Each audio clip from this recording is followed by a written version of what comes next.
Good morning, my dear students. In this video, I am going to explain you the poem When You Are Old, written by W.B. Yeats. The poem When You Are Old, written by W.B. Yeats, his full name William Butler Yeats. Okay. Before I will start the poem, first as usual, the introduction. Okay. William Butler Yeats was born in 1865 and died in 1939. He is an Irish poet and one of the foremost figures of 20th century literature. W.B. Yeats was an Irish poet who is considered probably the greatest poet in English language in the 20th century. His early poetry is a part of Celtic delight. Okay? W.B. Yeats was born in 1865 ಅವರು ಜನಿಸ್ತಾರೆ 1939 ಅವರು died ಆಗ್ತಾರೆ.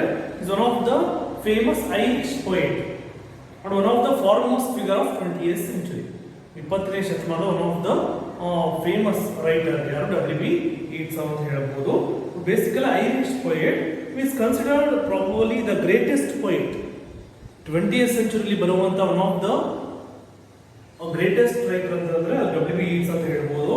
is a early part of poetry is Celtic delight. Celtic delight this is the one of the best known collection of Yeats prose. But is Celtic delight is the one of the best prose one of the best collection of Yeats prose ಅಂತ ನಾವಿಲ್ಲಿ ಹೇಳ್ತಾ ಹೋಗೋದಂದ್ರೆ ಅವ್ರು ಬರೆದಿರುವಂತ ಹಲವಾರು ಪ್ರೋಸ್ಗಳಲ್ಲಿ ಇದು ಕೂಡ one of the best poetic collection ಒಂದು pros collection ಅಂತ ಹೇಳಬಹುದು. ಅದು Celtic delight ಯಾವುದು poetry as a part of Celtic delight or the Irish literary revival and its uses of history, myths and the heroic figure of Ireland. ನೋಡಿ W.B. Yeats, his full name was William Butler Yeats. ಅವರು 1865 ಅಲ್ಲಿ ಜನಿಸ್ತಾರೆ. 1939 ಅಲ್ಲಿ ಅವರು died ಆಗ್ತಾರೆ. One of the famous Irish poet and also one of the foremost famous writer in 20th century ಅಂತ ಹೇಳ್ಬೋದು. ಅವರ ಒಂದು ಅವರು ಬರೆಯುವಂತ ಒಂದು ಪೋಯಂಗಳಲ್ಲಿ ಅವರು ರಿವಿವಲ್ ಅಂದ್ರೆ ಮೀನ್ಸ್ ಮರುಸೃಷ್ಟಿ ಒಂದು ಪುನರುತ್ಥಾನ ಅನ್ನೋ ತರ ಆ ಒಂದು ಐರಿಷ್ ನ ಒಂದು ಇತಿಹಾಸ ಅಲ್ಲಿ ಮಿತ್ಸ್ ಪುರಾಣಗಳ ಬಗ್ಗೆ ಅಲ್ಲಿ ಹೀರೋಯಿಕ್ ಫಿಗರ್ಸ್ ಬಗ್ಗೆ ಐರ್ಲೆಂಡ್ ಅಲ್ಲಿ ಇರುವಂತಹ ಒಂದು ಮೇನ್ ಹೀರೋಯಿಕ್ ಫಿಗರ್ಸ್ ಬಗ್ಗೆ ಅವರು ಹೈಲೈಟ್ ಮಾಡಿ ಅವರ through the poems or prose ಮುಖಾಂತರ ಅವರು ಹೇಳ್ತಾ ಇದ್ರು ಅಂತ ಇಲ್ಲಿ ಹೇಳ್ತಾ ಇದ್ದಾರೆ. Yeats wrote so many plays or was one of the founders of Abbey theatre.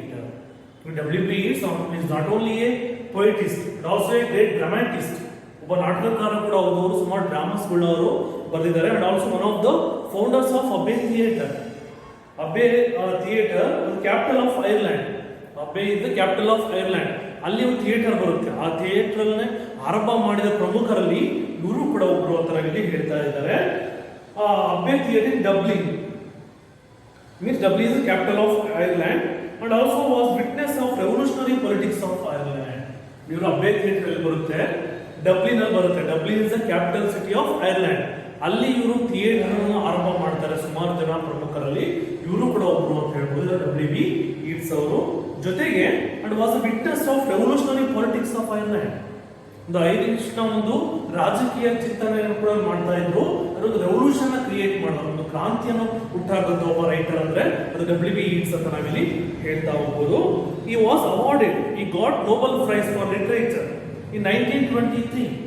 Nobel Award, one of the prestigious award for literature.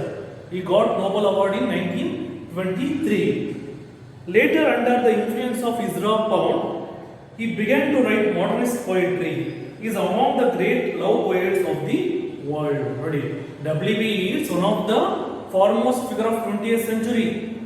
He is also one of the founder of Abbey Theatre in Dublin. Dublin is the capital city of Ireland. But also is a great dramatist. So in this ಇವರು ಬರೆಯುವಂತ ಒಂದು poems or prose or dramas ಯಾವ್ದ್ರ ಬಗ್ಗೆ depict ಮಾಡ್ತಾ ಇತ್ತಪ್ಪ ಅಂದ್ರೆ myths and heroic figures of Ireland. Later his influence Ezra Pound. Ezra Pound is one of the famous modernist writer. ಅವರಿಂದ ಇವರು influence ಆಗ್ತಾರೆ. ಇನ್ಫ್ಲೂಯೆನ್ಸ್ ಆಗಿ began to write modernist poetry. ಅವರಿಂದ ಇವರು ಇನ್ಸ್ಪೈರ್ ಆಗಿ ಆ ನಂತರ ಇವರು ಮಾಡರ್ನ್ ಪೊಯಮ್ಗಳು ಕೂಡ ಬರೆದಿದ್ದಾರೆ. ಯಾರು? W.B. Yeats ಅವರು. Is among the great love poets of the world. ನಮ್ಮ ವರ್ಲ್ಡ್ ಅಲ್ಲಿ ನಮಗೆ ಸಿಗುವಂತ ಹಲವಾರು ಒಂದು ಗ್ರೇಟ್ ರೊಮ್ಯಾಂಟಿಕ್ ಲವ್ ಪೊಯೆಟ್ಸ್ ಅಲ್ಲಿ ಇವರು ಕೂಡ ಒಬ್ಬರು ಅಂತ ನಾವಿಲ್ಲಿ ಹೇಳ್ಬೋದು. because W.B. Yeats is also one of the famous romantic writer. ಓಕೆನಾ, ಇವರು ಬರೆಯೋ ಹಲವಾರು ಪೊಯಮ್ಗಳು ಕೂಡ ಮೇಜರ್ ಆಗಿ ಲವ್ ಬಗ್ಗೆನೇ ಬೇಸ್ಡ್ ಆಗಿರುತ್ತೆ. ಇದು ಕೂಡ ಅಷ್ಟೇ, ಇವರು ಬರೆದಿರುವಂತ when you are old poem ಕೂಡ one of the famous love poem ಅಂತ ನಾವಿಲ್ಲಿ ಹೇಳ್ತಾ ಹೋಗ್ಬೋದು. This is the small introduction about the author. W.B. Yeats is full name William Butler Yeats. Okay. Next, ಇಲ್ಲಿ ಒಂದು ಪೊಯಮ್ ಬಗ್ಗೆ ಒಂದು ಬ್ಯಾಕ್ ಗ್ರೌಂಡ್ ಕೊಟ್ಟಿದ್ದಾರೆ. ಏನ್ ಹೇಳುತ್ತೆ poem, one of the strong theme ಏನು ಅಂತ ಇಲ್ಲಿ ಹೇಳ್ತಾ ಇದ್ದಾರೆ. Listen here. In this love poem, the speaker, who is the lover, imagines his beloved in the future when she is old and reading the book of poems he is now writing. Reading the book, she will remember the past or youthful beauty and many who admired her, while the others loved her physical beauty and grace. Only he loved her soul, and her soul searched for something meaningful. However, she will also feel sad that love also vanished. Note how love is personified in the last lines. ನೋಡಿ, ಈ ಒಂದು poem basically when you are old, the title ಹೇಳ್ತಾ ಇರೋ ತರ when you are old ಅಂದ್ರೆ ನಿಮಗೆ age ಆದಾಗ, ನೀವು ವಯಸ್ಸಾದಾಗ ಅಂತ. ಇಟ್ ಮೀನ್ಸ್ ದ ಪೊಯಮ್ ನ ಬರೆದಿರೋರು William Butler Yeats. Already know about the author introduction. But also in this particular poem, we can see one of the strong major theme is love. Okay, ಒಂದು ಪ್ರೀತಿನ ಒಂದು ಅವರದೊಂದು ವ್ಯಾಖ್ಯಾನದಲ್ಲಿ ಅವರು explain ಮಾಡ್ತಾ ಹೋಗ್ತಾರೆ W.B. Yeats ಅವರು. ನೋಡಿ, ಇಲ್ಲಿ ಅವ್ರು ಹೇಳ್ತಾ ಇದ್ದಾರೆ ಈ ಒಂದು ಪೊಯಮ್ ಅಲ್ಲಿ ದ ಸ್ಪೀಕರ್ ಅಂದ್ರೆ the author is the speaker. ಅವರ ಒಂದು lover, who is the lover, imagines is beloved. Beloved ಅಂದ್ರೆ ಪ್ರೇಯಸಿ. ಅವಳ ಪ್ರೇಯಸಿ ಫ್ಯೂಚರ್ ಅಲ್ಲಿ she is old and reading, ಅವಳು ಏಜ್ ಆದಾಗ ಅವಳು ಕುತ್ಕೊಂಡು ಬುಕ್ ನ ಓದ್ತಾ ಇರ್ತಾಳೆ. But she reading the book, she will remember her past, her youthful beauty and many who admired her. So many people admired her, ಅವಳನ್ನ ತುಂಬಾನೇ ಇಷ್ಟಪಡ್ತಾ ಇದ್ರು. ಹರ್ ಫಿಸಿಕಲ್ ಬ್ಯೂಟಿ ಅಟ್ರಾಕ್ಟ್ ಆಗ್ತಾ ಇದ್ರು, ಫ್ಯಾಸಿನೇಟ್ ಆಗ್ತಾ ಇದ್ರು. But while other love Har physical beauty and grace. But so many people loved Har only Har external beauty, not internal beauty, but one person, the questing soul, her, that is the author William Butler Yeats. Thus highlight him, love her soul search for something meaningful. His love is so meaningful, so truly romantic love ಅಂತ ಅವರು ಹೇಳ್ತಾ ಹೋಗ್ತಾರೆ. However, she also feel sad that love also vanished. Later she reconcile herself. The love is ಅಂದ್ರೆ ಪ್ರೀತಿಯ ಒಂದು ಅರ್ಥ ಅನಂತರ ಅವಳಿಗೆ ಅರ್ಥ ಆಗುತ್ತೆ. ಅದರ ಅರ್ಥ ಇಷ್ಟೇನೆ. ಈ ಒಂದು ಪೊಯಮ್ ಅಲ್ಲಿ the author Irish great writer ಇವರು ಯಾರು, ವಿಲಿಯಂ ಬಟ್ಲರ್ ಯೀಟ್ಸ್. ಅವರು ಒಬ್ಬ ಲೇಡಿನ ಲವ್ ಮಾಡಿರ್ತಾರೆ, ದಟ್ ಈಸ್ ಮೌಂಟ್ ಗಾನ್ ಅಂತ, ಲವರ್ ಆಫ್ W.B. Yeats. ಅವರು ಕೂಡ she is one of the great actress in Ireland. ಅವರು ಇಷ್ಟಪಟ್ಟಿರ್ತಾರೆ. ಬಟ್ ಅನ್ಫಾರ್ಚುನೇಟ್ಲಿ ಏನಾಗ್ತಾರೆ, ಅವಳು ಅವರ ಪ್ರೀತಿನ ಅಕ್ಸೆಪ್ಟ್ ಮಾಡೋದಿಲ್ಲ, ರಿಜೆಕ್ಟ್ ಮಾಡ್ತಾರೆ. ಆ ಒಂದು ನೋವಲ್ಲಿ ಅವ್ರು ಏನ್ ಮಾಡ್ತಾರೆ, ಈ ಒಂದು ಪೊಯಮ್ ನ ಬರೀತಾ ಹೋಗ್ತಾರೆ. ಆ ಪೊಯಮ್ ಅಲ್ಲಿ ಏನ್ ಹೇಳ್ತಾರಪ್ಪ ಅಂದ್ರೆ, ಆ ಪ್ರೇಯಸಿನ ಏಜ್ ಆಗಿಲ್ಲ, ಈಗ ಅವಳು ಇನ್ನೂ ಸ್ಟಿಲ್ ಹೆಂಗಲ್ಲಿ ಇದ್ದಾಳೆ. ಬಟ್ ಅವಳಿಗೆ ಏಜ್ ಆದಾಗ ಅವಳು ಕಲ್ಪಿಸ್ಕೊಂಡು ಹೇಳ್ತಾ ಇದ್ದಾರೆ, ನಿನ್ಗೆ ಏಜ್ ಆದಾಗ ನೀನು ಆನಂತರ ನನ್ನ ಪ್ರೀತಿ ಅಂದ್ರೆ ನಾನು ಇಷ್ಟಪಡ್ತಾ ಇದ್ದೆ, ಪ್ರೀತಿನ ಯಾಕಾದ್ರೂ ರಿಜೆಕ್ಟ್ ಮಾಡಿದ್ನೋ ನಾನು ಅಂತ ನಿಮಗೆ ಆನಂತರ ಖಂಡಿತವಾಗ್ಲೂ ಅನ್ಸುತ್ತೆ. ಅದು ಯಾವ ತರ ಅಂತೇಳಿ ಈ ಕವಿತೆ ಮುಖಾಂತರ ನಾನು ಹೇಳ್ತೀನಿ, ಕೇಳಿಸ್ಕೊ ಅಂತೇಳಿ ಅವನು ಬರೀತಾ ಹೋಗ್ತಾನೆ ಈ ಪೊಯಮ್. ಆಗ ಉಟ್ಕೊಂಡಿರೋ ಪೊಯಮೇ ವೆನ್ ಯು ಆರ್ ಓಲ್ಡ್. ಅಂದ್ರೆ ನೀನ್ ಈಗ ಹೆಂಗಾಗ ಇದೆಯಾ, ಬಟ್ ನೀ ವೆನ್ ಯು ಆರ್ ಓಲ್ಡ್, ನೀನು ಏಜ್ ಆದಾಗ ಆನಂತರ ನಿನ್ಗೆ ಅರ್ಥ ಆಗುತ್ತೆ ಪ್ರೀತಿ ಅಂದ್ರೆ ಏನು, ನಿಜವಾಗ್ಲೂ ಅವನ ಪ್ರೀತಿನ ಅಂದ್ರೆ ನನ್ನ ಪ್ರೀತಿನ ನೀನು ಅಕ್ಸೆಪ್ಟ್ ಮಾಡ್ಕೋಬೋದಿತ್ತು, ಅದನ್ನ ರಿಜೆಕ್ಟ್ ಮಾಡ್ಬಿಟ್ಟಲ್ಲ ಅದಂಗೆ ಆ ನಂತರ ಅನಿಸುತ್ತೆ ಅಂತೇಳಿ ಅವರು ಕಲ್ಪನೆ ಮಾಡಿಕೊಂಡು ಬರೀತಾ ಹೋಗ್ತಾರೆ. That is the poem when you are old. ನಿನ್ಗೆ ವಯಸ್ಸಾದಾಗ, ನೀನು ಮುದುಕಿಯಾದಾಗ ಅಂತೇಳಿ ಇಲ್ಲಿ ಹೇಳ್ತಾ ಇದ್ದಾರೆ. This is the author introduction and also the background of the poem when you are old. Okay, next we move towards the pre-reading activity. Okay, pre-reading activity ಅಲ್ಲಿ ಎರಡು ಕ್ವೆಶ್ಚನ್ಸ್ ಕೇಳಿದ್ದಾರೆ. The first question is there a differences between love and infatuation? ಅಂತ ಹೇಳಿದ್ದಾರೆ. Of course is the difference there, love and infatuation.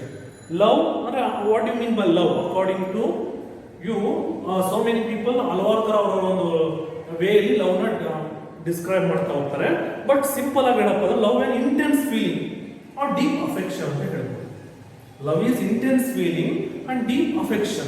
But in this, in our literature, you can see so many writers. For example, William Shakespeare, also W.B. Yeats, T.S. Eliot, and William Wordsworth, Coleridge. These are all famous romantic poets. ಅವರು ಕೂಡ ತಮ್ಮದೇ ರೀತಿಯಲ್ಲಿ ಲವ್ನ ಒಂದು describe ಮಾಡಿದ್ದಾರೆ. For example, according to Aristotle ಅವರು love ಬಗ್ಗೆ ಒಂದು definition ಕೊಡ್ತಾರೆ. Love is composed a single soul inhabiting two bodies ಅಂತ ಹೇಳ್ತಾರೆ. Love is composed of a single soul of inhabiting two bodies. ಅಂದ್ರೆ ಪ್ರೀತಿ ಅನ್ನೋದು ಎರಡು ದೇಹ ಒಂದು ಆತ್ಮ ತರ ಇರಬೇಕು. ಅಂದ್ರೆ ಒಬ್ಬರೊಬ್ಬರು ಮನಸ್ಸು ಅರ್ಥ ಮಾಡ್ಕೊಂಡಿರ್ಬೇಕು. ಅದು ನಿಜವಾದ ಪ್ರೀತಿ ಆಗಿರಕ್ಕೆ ಸಾಧ್ಯ ಅಂತೇಳಿ ಅವ್ರು ತಮ್ಮ ಒಂದು ವೇಯಲ್ಲಿ ಡೆಫಿನೇಷನ್ ಕೊಡ್ತಾರೆ ಅರಿಸ್ಟಾಟಲ್ ಅವರು. ಓಕೆನಾ? ಬಟ್ ಇನ್ನು ಹಲವಾರು ಜನ ಹಲವಾರು ರೀತಿಯಲ್ಲಿ ಲವ್ನ ಡಿಸ್ಕ್ರೈಬ್ ಮಾಡ್ತಾ ಹೋಗ್ತಾರೆ. Love is very strong feeling and affection towards someone in sexually or romantically ಅಂತ ಹೇಳ್ಬೋದು. Okay, the love is very strong feeling and affection towards someone who are romantically or sexually ಅಂತ ನಾವಿಲ್ಲಿ ಹೇಳ್ತಾ ಹೋಗ್ಬೋದು. ಅಂದ್ರೆ ಒಬ್ಬರೊಬ್ರು ಅರ್ಥ ಮಾಡಿಕೊಂಡು ಕ್ವೆಸ್ಟಿಂಗ್ ಸೋಲ್, ಆತ್ಮಸಾಕ್ಷಿಯಾಗಿ ಅವರು ಒಬ್ಬರೊಬ್ಬರು ಅರ್ಥ ಮಾಡ್ಕೊಂಡು ಪ್ರೀತಿಸ್ತಾ ಇದ್ರೆ ಅದು ನಿಜವಾದ ಪ್ರೀತಿ ಆಗುತ್ತೆ. ಇಲ್ಲ ಅನ್ನೋದು ಓನ್ಲಿ ಇನ್ಫ್ಯಾಕ್ಚುಯೇಷನ್ ಆಗುತ್ತೆ. ಇನ್ಫ್ಯಾಕ್ಚುಯೇಷನ್ ಮೀನ್ಸ್ ಕ್ರಶ್, ಒಂದು ಮೋಹಕ್ಕೆ ಒಳಗಾಗೋದು. ಜಸ್ಟ್ ಕೆಲವು for example in adolescent period, ಒಂದು ತಾರುಣ್ಯ ಅವಸ್ಥೆಯಲ್ಲಿ ನಾವು ನೋಡ್ಬೋದು ಸುಮಾರು ಜನಕ್ಕೆ ಆ ಪ್ರೀತಿ ಶುರುವಾಯಿತು ಅಂತ ಹೇಳ್ತಾರೆ. ಆಕ್ಚುಲಿ ಪ್ರೀತಿನೇ ಆಗಿರಲ್ಲ, ಅದು ಕ್ರಶ್ ಆಗಿರುತ್ತೆ. ಬಟ್ ಅದನ್ನ ಪ್ರೀತಿ ಅಂತ ಅಂದ್ಕೊಳ್ತಾರೆ. ಪ್ರೀತಿನೇ ಬೇರೆ, ಕ್ರಶೇ ಬೇರೆ. ಯಾಕಂದ್ರೆ love is intense feeling or deep affection. Infatuation is only a crush.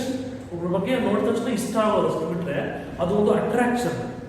That is not love ಅಂತ. ಅದು ಲವ್ ಆಗೋದಕ್ಕೆ ಸಾಧ್ಯನೇ ಇಲ್ಲ ಅಂತ ನಾವು ಇಲ್ಲಿ ಹೇಳ್ತಾ ಹೋಗ್ಬೋದು. Okay, the next question, do you think attitude to love changes as the people get older? ನೋಡಿ, first question, is the differences between love and infatuation ಅಂತ ಕೇಳಿದ್ದಾರೆ. Of course the difference, because love is intense and deep feeling. Love is very strong feeling and affection towards someone who are romantically and sexually. That is not called love. But our infatuation is crush. ಆಮೇಲೆ crush ಆಗುತ್ತೆ ಅಷ್ಟು ಬಿಟ್ರೆ ಅದು ಮೋಹ ಅಂತ ಹೇಳ್ಬೋದು. ಮೋಹನೇ ಬೇರೆ, ಪ್ರೀತಿನೇ ಬೇರೆ ಅಂತ ನಾವಿಲ್ಲಿ ಆಫ್ ಕೋರ್ಸ್ ಹೇಳಬಹುದು. ನೆಕ್ಸ್ಟ್ ಇನ್ನೊಂದು question, do you think attitude to love changes as people get older? ಅಂದ್ರೆ ಒಬ್ಬರು ಪ್ರೀತಿಸ್ತಾ ಇರ್ಬೇಕಾದ್ರೆ ಏಜ್ ಆಗ್ತಾ ಆಗ್ತಾ ಆ ಪ್ರೀತಿ ಕಡಿಮೆ ಆಗ್ತಿದೆ. ಅಂದ್ರೆ ಪೀಪಲ್ ಗೆಟ್ ಓಲ್ಡರ್, ಆ ಪ್ರೀತಿಯಲ್ಲಿ ಬದಲಾವಣೆ ಆಗುತ್ತೆ ಅಂತ ಹೇಳ್ತಾ ಹೋಗ್ತಾರೆ. ಅಫ್ಕೋರ್ಸ್ ಆ ತರ ಬದಲಾವಣೆ ಆಗ್ತಾನೆ ಆಗೋದೇ ಆದ್ರೆ ಪ್ರೀತಿ ಆರಂಭದಿಂದ ಕೊನೆಯವರೆಗೂ ಕೂಡ ಅದೇ ಪ್ರೀತಿ ಆಗಿರ್ಬೇಕು. ಅಲ್ಲೇನೋ ಚೇಂಜಸ್ ಆಯ್ತು ಅಂದ್ರೆ ಅದು ಇನ್ಫ್ಯಾಕ್ಚುಯೇಷನ್ ಆಗುತ್ತೆ. ಇಲ್ಲ ಕೊನೆಯವರೆಗೂ ಆ ಪ್ರೀತಿನೇ ಆಗೋಳಿಸ್ಕೊಂಡು ಹೋದ್ರೆ ಆಮೇಲೆ ಅದೇ ತರನೇ ಒಂದು ಮೋಹನ, ಅದೇ ತರ ಒಂದು ಬಾಂಡಿಂಗ್ ನಾವು ಬೆಳೆಸ್ಕೊತಾ ಹೋದ್ರೆ ಅದು ಪ್ರೀತಿ ಅನ್ಸ್ಕೊಡುತ್ತೆ. ಅದೊಂದು ಪ್ರೀತಿಯಲ್ಲಿ ಬದಲಾವಣೆ ಆಯ್ತು ಅಂದ್ರೆ ಅದು ಜಸ್ಟ್ ಒಂದು ಕ್ರಶ್, ಒಂದು ಇನ್ಫ್ಯಾಕ್ಚುಯೇಷನ್ ಅಂತ ಅನ್ಸೋಕೆ ಶುರುವಾಗುತ್ತೆ ಅಂತ ನಾವಿಲ್ಲಿ ಹೇಳ್ತಾ ಹೋಗ್ಬೋದು. Okay, but in this particular poem the William Butler Yeats the contrast in the poem are young and old age. ಇಲ್ಲಿ ಒಂದು ಕಾಂಟ್ರಾಸ್ಟ್ ಇದೆ. ಏನ್ ಹೇಳಕ್ ಹೊರಟಿರಪ್ಪ ಅಂದ್ರೆ young age and old age, true love and false love, happy and sad. ನೋಡಿ, first one is the young age and old age, true love and false love, happy and sad. Because life is like a river. Life is ಯಾಕಂತಂದ್ರೆ ನಮ್ಮ ಜೀವನದಲ್ಲಿ ಪ್ರತಿಯೊಂದು ಕೂಡ ನಮ್ಮ ಜೀವನ ಒಂದು ಪ್ರಮುಖವಾದ ಒಂದು ಅಂಶ ಅಂದ್ರೆ ಅದು ಪ್ರೀತಿ. ಒಬ್ಬರು ಪ್ರೀತಿಸ್ತಾ ಇರಬೇಕು. ಆ ಪ್ರೀತಿಯಲ್ಲಿ ಯಾವುದೇ ತರ ಮೋಸ ಆಗಬಾರ್ದು. ಫಾರ್ ಎಕ್ಸಾಂಪಲ್, ನೀವು William Shakespeare of the great drama that is Romeo and Juliet. Romeo is one of the legendary classical love story written by William Shakespeare, and also Salim Anarkali, Laila Majnun, and also Farooq Daidas. These are all wonderful love stories, true romantic love stories ಅಂತ ನಾವಿಲ್ಲಿ ಹೇಳ್ತಾ ಹೋಗ್ಬೋದು. But ಇಲ್ಲಿ the William Butler eats ಅವರು ಇಷ್ಟಪಟ್ಟಿರೋ ಒಬ್ಬ ಹುಡುಗಿ Mount gone ಒಬ್ಬ ಲೇಡಿನವರು. he has completely fascinated her beauty. On that time he approached her, but she break her. ಅವ್ರ ಲವ್ನ ಅವರು ಒಪ್ಕೊಳ್ಳೋದಿಲ್ಲ. She didn't accept him because she is also the great actress. ಅವರ ಪ್ರೀತಿನ ರಿಜೆಕ್ಟ್ ಮಾಡ್ತಾಳೆ. ಆನ್ ದಟ್ ಟೈಮ್ ತುಂಬ ಬೇಜಾರಾಗಿ ಈ ಒಂದು ಪೊಯಮ್ನ ಬರೀತಾ ಹೋಗ್ತಾರೆ. ಅವಾಗ ಹೇಳ್ತಾ ಹೋಗ್ತಾರೆ, ನೀನು ಈಗ ಏಜ್ ಆಗಿದೆಯಾ, ತುಂಬ ಬ್ಯೂಟಿಫುಲ್ ಆಗಿದೆಯಾ ಅಂತ ಅಂದ್ಕೊಂಡಿದ್ಯಾ, ಬಟ್ ನಿನಗೆ ವಯಸ್ಸಾದಾಗ ನಿನಗೆ ಪ್ರೀತಿಯ ಬಗ್ಗೆ ಒಂದು ನಿಜವಾದ ಒಂದು ಅರ್ಥ, ಅದು ವ್ಯಾಲ್ಯೂ ಅಂತ ಅರ್ಥ ಆಗುತ್ತೆ ಅಂತೇಳಿ ಅದನ್ನ ಇಮ್ಯಾಜಿನ್ ಮಾಡ್ಕೊಂಡು ಈ ಪೊಯಮ್ನ ಬರೀತಾ ಹೋಗ್ತಾರೆ WB Yeats ಅವರು. Okay, this is the pre reading activity. Okay, I hope you all understood about the author introduction, background, and also pre-reading activity. Okay. Now, listen here. Let us discuss about the poem When You Are Old. The first stanza: When you are old and grey and full of sleep, and nodding by the fire, take down this book and slowly read and dream of the soft look. Your eyes had once, and of their shadows deep. This is the first stanza. What we are going to observe in this first particular stanza: when you are old and grey and full of sleep, and nodding by the fire, take down this book and slowly read and dream of the soft look. Your eyes had once, and of their shadows deep. ಇಲ್ಲಿ ಹೇಳ್ತಾ ಇದ್ದಾರೆ, according to ಲುಸಿಲಿ ball ಅವರು ಒಂದು love ಬಗ್ಗೆ ಒಂದು statement ಕೊಡ್ತಾರೆ. According to Lucille Ball ಅವರು, love yourself first and everything fall into line. ನೋಡಿ ಇಲ್ಲಿ ಹೇಳ್ತಾ ಹೋಗ್ತಾರೆ, ಅರಿಸ್ಟಾಟಲ್ ಎಷ್ಟು ಡಿಫರೆಂಟ್ ಆಗಿ ಹೇಳ್ತಾರೆ, love is composed a single soul inhabiting the two bodies. Because love is very strong feeling and affection towards someone in romantically and sexually ಅಂತ ಹೇಳ್ತಾ ಹೋಗ್ತಾರೆ. ಇಲ್ಲಿ ಫಸ್ಟ್ ಸ್ಟ್ಯಾಂಜಾದಲ್ಲಿ ದ ಸ್ಪೀಕರ್ ದ ಆಥರ್ ಅವರ ಒಂದು ಬಿಲವಡ್ ನೆನೆಸ್ಕೊಂಡು ಹೇಳ್ತಾ ಹೋಗ್ತಾರೆ, ವೆನ್ ಯು ಆರ್ ಓಲ್ಡ್, ನಿನಗೆ ಏಜ್ ಆದಾಗ, ನೀನು ಮುದುಕಿ ಆದಾಗ, old and grey full of sleep ಅಂದ್ರೆ ನಿನಗೆ ಏಜ್ ಆದಾಗ, ನಿನ್ನ ಕೂದಲಲ್ಲಿ ಬಿಳಿ ಕೂದಲು ನಿನಗೆ ಬಂದಾಗ, ಗ್ರೇ ಅಂದ್ರೆ ಫುಲ್ ಏಜ್, ವೈಟ್ ಹೇರ್ಸ್ ಬಂದಾಗ, full of sleep. Full of sleep not means the intense sleeping at the light means tiredness. ಸಾವಲಿ ಅಂದ್ರೆ ಇಟ್ ಮೀನ್ಸ್ ತುಂಬಾ ಏಜ್ ಆಗಿರುತ್ತೆ, ತುಂಬಾ ಸುಸ್ತು ಕಾಣ್ತಾ ಇರುತ್ತೆ. Sleepy because she is full sleep, ನಿದ್ರೆ ಗಂಡ ಹೋಗಿ ನಿದ್ದೆ ಮಾಡ್ತಿದ್ದಾಳೆ ಅಂತಲ್ಲ, it means tiredness. And nodding by the fire, and nodding ಅಂದ್ರೆ ತೂಗು ಕೊಡ್ಸ್ಕೊಂಡು ಕುತ್ಕೊಳ್ಳೋದು ಯಾವ್ದ್ರ ಮುಂದೆ, near the fire. On that time she take down the book and she started to read. She started to read and slowly read the line. She recollecting her past memories. Dream of the soft look. Your eyes had once, and of the shadows deep. What ಹೇಳ್ತಾ ಇದ್ದಾರೆ, when you are old and grey and full of sleep, and nodding by the fire, take down this book and slowly read and dream of the soft look. Your eyes had once, of their shadows. ಅಂದ್ರೆ first ಸ್ಟ್ಯಾಂಜಾದಲ್ಲಿ WB Yeats ಅಂದ್ರೆ William Butler ಯೀಟ್ಸ್ ಅವರು ಏನ್ ಹೇಳ್ತಾ ಇದಾರಪ್ಪ ಅಂದ್ರೆ, ಅವರ ಒಂದು ಬಿಲವಡಿಗೆ ಹೇಳ್ತಾ ಇದ್ದಾರೆ, when you are old, the grey and full of sleep, ನಿನ್ನ ಕೂದಲನ್ನು ವೈಟ್ ಹೇರ್ಸ್ ಬಂದಾಗ, ನೀನು ತುಂಬಾ ಟೈರ್ಡ್ನೆಸ್ ಆದಾಗ, ನೀನೊಂದು ಬೆಂಕಿ ಮುಂದೆ ನಿಯರ್ ದಿ ಫೈರ್ ಇಂದ ಕುತ್ಕೊಂಡು, sitting in front of the fire, and you started to read the book, she started to read and dream of the soft look.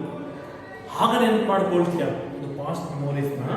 Your eyes had once, as your eyes ಎಲ್ಲ ಹೇಳ್ತಾ ಇದ್ರೆ of the shadows deep, ಅಂದ್ರೆ shadows deep means difficulties, ಒಂದು ಕಷ್ಟದ ದಿನಗಳು, ಎಷ್ಟೊಂದು ನನಗೆ ಈ ಕಷ್ಟ ಬರ್ತಿದೆಯಲ್ಲ ಅಂದ್ರೆ ಇಟ್ ಮೀನ್ಸ್ ಲವ್ನ ವ್ಯಾಲ್ಯೂ ಏನಂತ ನನಗೆ ಅರ್ಥ ಆಗ್ತಾ ಹೋಗುತ್ತೆ ಅಂತ ಅವ್ನು ಹೇಳ್ತಾ ಹೋಗ್ತಾನೆ. ಅವ್ನು ಸ್ಲೋಲಿ ರೀಡ್ ಮಾಡ್ತಾ ಮಾಡ್ತಾ ಇನ್ನು ಮೆಮೊರಿಂಗ್ ಅವ್ರ ಪಾಸ್ಟ್ ಮೆಮೊರೀಸ್, ಅವಳ ಒಂದು ಕಳೆದ ದಿನಗಳಲ್ಲಿ ನೆನಪಿಸ್ಕೊಳ್ತಾ ಇರ್ತಾಳೆ. ಅವಾಗ ಅಂದ್ಕೊಳ್ತಾಳೆ, ಅವಾಗ ನೀನು ಅಂದ್ಕೊಳ್ತೀಯ, your eyes had once the shadows deep, ಅಂದರೆ ಆ ಡಿಫಿಕಲ್ಟೀಸ್ ಎಲ್ಲ, ಆ ಕಷ್ಟಗಳನ್ನೆಲ್ಲ ನೀನು ನೆನೆಸ್ಕೊಳ್ತಾ ಇರ್ತೀಯ. ನೋಡುವಂತಿದೆ. ಅವನು ತನ್ನ ಬಿಲವೆಡ್ಗೆ ಡಿಫ್ರೆಂಟ್ ಆಗಿ ಇಮ್ಯಾಜಿನ್ ಮಾಡ್ಕೊಂಡು ಈಗ still she is look like Young, but in future ಅವಳು ಯಾವ ಥರ ಪ್ರೀತಿನ ಬಗ್ಗೆ ಯಾವ ಥರ ಅವಳು ನೆನಪು ಮಾಡ್ಕೊಳ್ತಾಳೆ, ಅವಳಿಗೆ ಏಜ್ ಆದಾಗ ಅವಳ ಪ್ರೀತಿಯ ಒಂದು ವ್ಯಾಲ್ಯೂ ಅರ್ಥ ಆಗುತ್ತೆ ಅವಳಿಗೆ ಅನ್ನೋದನ್ನ ಇಲ್ಲಿ ಕಲ್ಪನೆ ಮಾಡ್ಕೊಂಡು ಹೇಳ್ತಾ ಹೋಗ್ತಾನೆ ವಿಲಿಯಂ ಬಟ್ಲರ್ ಈಟ್ಸ್. ನೋಡಿ, that is the first stanza. When you are old and grey and full of sleep and nodding by the fire, take down this book and slowly read and dream of the soft look your eyes had once and of their shadows deep. This is the first stanza. Okay, the next stanza, listen here. How many loved your moments of glad praise and loved your beauty, love false or true, but one man loved the pilgrim soul in you and loved the sorrows of your changing face. ನೋಡಿ, according to Robert Burns ಅವರು love ಬಗ್ಗೆ ಒಂದು definition ಕೊಡ್ತಾರೆ. Love is like a flower that has just emerged from the ground ಅಂತ ಹೇಳ್ತಾರೆ. ಪ್ರೀತಿ ಅನ್ನೋದು ಒಂದು ಹೂವು ಇದ್ದಂಗೆ. ಆ ಪ್ರೀತಿ ಅನ್ನೋದು ಮನಸ್ಸಿಂದ ಬರಬೇಕು ವಿನಃ ಓನ್ಲಿ ಎಕ್ಸ್ಟರ್ನಲ್ ಬ್ಯೂಟಿ ನಾವು ಫ್ಯಾಸಿನೇಟ್ ಆಗೋದಲ್ಲ, ಇಂಟರ್ನಲ್ ಬ್ಯೂಟಿ. ಇಲ್ಲಿ ಬಾಹ್ಯ ಸೌಂದರ್ಯ ಮುಖ್ಯ ಅಲ್ಲ, ಆಂತರಿಕ ಸೌಂದರ್ಯ ಮುಖ್ಯ ಅಂತ ಹೇಳ್ತಾರೆ. ಅವ್ರ ಪ್ರಕಾರ love is like a flower that has emerged from the ground ಅಂತ ಹೇಳ್ತಾರೆ. ಅಂದ್ರೆ ಈ ಸೆಕೆಂಡ್ ಸ್ಟ್ಯಾಂಜದಲ್ಲಿ how many loved your moments of glad grace, how loved your beauty, love false or true, but one man loved the pilgrim soul in you and loved the sorrows of your changing face. ನೋಡಿ, second standard the author is talking about very important stanza here, because the first two lines the author is talking about his beloved, because how many loved moments of glad grace ಅಂದ್ರೆ first two lines ಇಲ್ಲಿ external beauty ಬಗ್ಗೆ ಹೇಳುತ್ತೆ. Other two lines is talking about the internal beauty. ಆ internal beauty ನೋಡಿ ಇಷ್ಟಪಟ್ಟಿದ್ದಾರೆ ಯಾರು? The author, speaker. ಅದು external beauty ನೋಡಿ ಸುಮಾರು ಜನ ಇಷ್ಟಪಟ್ಟರು ಅಂತ ಹೇಳ್ತಾ ಇದ್ದಾರೆ. How many love your moments of glad grace. Glad ಅಂದ್ರೆ ಮೆಚ್ಚುಗೆ, ಗ್ರೇಸ್ ಅಂದ್ರೆ ಅದು ಗುಡ್ನೆಸ್. ಸುಮಾರು ಜನ ನೀನು ನೋಡಿ ಅಪ್ರಿಸಿಯೇಷನ್ ಮಾಡಿದ್ರು, ಮೆಚ್ಚುಗೆ ವ್ಯಕ್ತಪಡಿಸಿದ್ರು. ಅಂಡ್ ಲವ್ ಯುವರ್ ಬ್ಯೂಟಿ, ಇನ್ನು ಬ್ಯೂಟಿನೇ ನೋಡಿ ಮಾರುವುದು ಅಂದ್ರೆ ಬ್ಯೂಟಿಗೆ ನೋಡಿ ಸೌಂದರ್ಯ ನೋಡಿ ನೀನು ಇಷ್ಟಪಡ್ತಾ ಇದ್ರು. ಅದು ಲವ್ ಫಾಲ್ಸ್ ಆರ್ಟು, ಆ ಸತ್ಯನೋ ಸುಳ್ಳ ಗೊತ್ತಿಲ್ಲ. ಸುಮಾರು ಜನ ಇನ್ನು ಒಂದು ದೇಹ ಸೌಂದರ್ಯ ನೋಡಿ ಇಷ್ಟಪಡ್ತಾ ಇದ್ರು. ಆದರೆ one man love the pilgrim soul in you, ಒಬ್ಬ ವ್ಯಕ್ತಿ ಮಾತ್ರ ನಿನ್ನ ಮನಸ್ಪೂರ್ವಕವಾಗಿ. ಪಿಲ್ಗ್ರಿಮ್ ಸೋಲ್ ಅಂದ್ರೆ ದ ಕ್ವೆಸ್ಟಿಂಗ್ ಸೋಲ್, ಅಂದ್ರೆ ಆತ್ಮದಲ್ಲಿ ನಂಬಿಕೆ, ಪವಿತ್ರವಾದ ಪ್ರೀತಿ ನಂದು ಅಂತ ಹೇಳಿ ಅವನು ಹೇಳ್ತಾ ಹೋಗ್ತಾನೆ. And one man love the pilgrim soul in you and love the sorrows of your changing feelings. ಆದರೆ ನಿನ್ನ ಮುಖದಲ್ಲಿ, ನಿನ್ನ ಒಂದು ಪ್ರೀತಿಯಲ್ಲಿ ಎಷ್ಟೇ ಒಂದು ನೋವು, ಎಷ್ಟೇ ಒಂದು ಬದಲಾವಣೆ ಆದರೂ ಕೂಡ, ಎಷ್ಟೇ ವರ್ಷಗಳು ಕಳೆದ್ರೂ ಕೂಡ ನನ್ನ ನಿನ್ನ ಮೇಲಿರೋ ಪ್ರೀತಿ, ನಿನ್ನ ನಾನು ಅಷ್ಟು ಮನಸಾರಿ ಇಷ್ಟಪಡ್ತಾ ಇರ್ತೀನಿ. ಆ ಪ್ರೀತಿಯಲ್ಲಿ ಯಾವುದೇ ಕಾರಣಕ್ಕೂ ಅದೆಲ್ಲಷ್ಟು ಕೂಡ ಅದು ಕಡಿಮೆ ಆಗೋ ಚಾನ್ಸ್ ಇಲ್ಲ. ಬಿಕಾಸ್ ಇಲ್ಲಿ ಸೌಂದರ್ಯ ಬರೀ ಬ್ಯೂಟಿ ಅನ್ನೋದು ಪರ್ಮನೆಂಟ್ ಅಲ್ಲ, ಇವತ್ತಿರುತ್ತೆ ನಾಳೆ ಹೋಗುತ್ತೆ. ಯಾಕಂದರೆ ಪವಿತ್ರವಾದ ಒಂದು ಪ್ರೀತಿಯ ಆಗಬೇಕು ಅನ್ನೋದಾದ್ರೆ ಇಬ್ಬರು ಎಲ್ಲರೂ ಅಂಡರ್ಸ್ಟ್ಯಾಂಡಿಂಗ್ ಇರಬೇಕು. ಯಾವಾಗಲೂ ಕೂಡ ಪ್ರೀತಿ ಅನ್ನೋದು ಒಂದು ಎಟರ್ನಲ್ ಲವ್ ಆಗಿರಬೇಕು. ಬರೀ ಎಕ್ಸ್ಟರ್ನಲ್ ಬ್ಯೂಟಿ ನೋಡಿ ಇಷ್ಟಪಡೋದು ಅಂತಲ್ಲ. ಬಟ್ ನಾನು ನಿನ್ನ ಎಷ್ಟೇ ನಿನಗೆ ದುಃಖ ಬಂದು, ನಿಮ್ಮ ಮುಖ ಏನೇ ನಿನ್ನ ಒಂದು ಫೇಸಲ್ಲಿ ಬದಲಾವಣೆ ಆದರೂ ಕೂಡ ನಾನು ನಿನ್ನ ಮನಸ್ಪೂರ್ವಕವಾಗಿ ಕ್ವೆಸ್ಟಿಂಗ್ಸು ಎಲ್ಲರನ್ನಲ್ಲ ನೋಡಿ. ಕೆಲವರು ಜನ so many people loved your external beauty, but one man the questing soul in you, that you ಆ ಕ್ವೆಸ್ಟಿಂಗ್ ಸೋಲ್ ಮನಸ್ಪೂರ್ವಕ ಇಷ್ಟಪಡ್ತಿರೋದ್ರೆ ಅದು ನಾನು. And love the sorrows of your changing face. ಅಂದರೆ ನೋಡಿ, in this particular stanza you can observe the first two lines is only the external beauty. Her beauty surpasses, ಅಂದರೆ ಅವರ ಒಂದು ಫಿಸಿಕಲ್ ಬ್ಯೂಟಿಗೆ ನೋಡಿ ಸುಮಾರು ಜನ ಅವಳನ್ನು ಇಷ್ಟಪಡ್ತಾ ಇದ್ದಾರೆ. ಬಟ್ ಆದರೆ ಅವಳ ಒಂದು ಆಂತರಿಕ ಸೌಂದರ್ಯ, ಅವಳ ಮನಸ್ಸನ್ನು ಅರ್ಥ ಮಾಡಿಕೊಂಡು ಅವಳನ್ನ ಮನಸಾರ ಇಷ್ಟಪಟ್ಟಿದ್ದು ದ ಕ್ವೆಸ್ಟಿಂಗ್ ಸೋಲ್, ಅದು ನಾನು ಅಂತ ಹೇಳ್ತಾ ಹೋಗ್ತಾನೆ. ದ ಡಬ್ಲ್ಯೂ ಬಿ ಈಟ್ಸ್ ಅವರು. ಇನ್ನು ದ ಲಾಸ್ಟ್ ಸ್ಟ್ಯಾಂಡರ್ಡಲ್ಲಿ ಏನು ಹೇಳ್ತಾರೆ, ಇನ್ನೂ ಒಂದು ಪ್ರೀತಿಯ ಒಂದು ವ್ಯಾಖ್ಯಾನವನ್ನು ತುಂಬ ಡಿಫ್ರೆಂಟ್ ಹೇಳ್ತಾ ಹೋಗ್ತಾರೆ, ಹೊಸ ಅರ್ಥವನ್ನು ಕೊಡ್ತಾ ಹೋಗ್ತಾರೆ ಡಬ್ಲ್ಯೂ ಬಿ ಈಟ್ಸ್ ಅವರು. ಅದು ಯಾವ ಥರ ಇನ್ನೂ ಅವರ ಒಂದು ಲವ್ನ ಎಕ್ಸ್ಪ್ರೆಸ್ ಮಾಡ್ತಾರೆ, ಯಾವ ಥರ ನಮ್ಮ ಇಮ್ಯಾಜಿನೇಷನ್ ಇಲ್ಲಿ ನೆಕ್ಸ್ಟ್ ಸ್ಟ್ಯಾಂಡರ್ಡಲ್ಲಿ ಯಾವ ಥರ ಹೇಳ್ತಾರೆ ಅನ್ನೋದನ್ನ remaining I will discuss in the next life. Okay, thank you so much.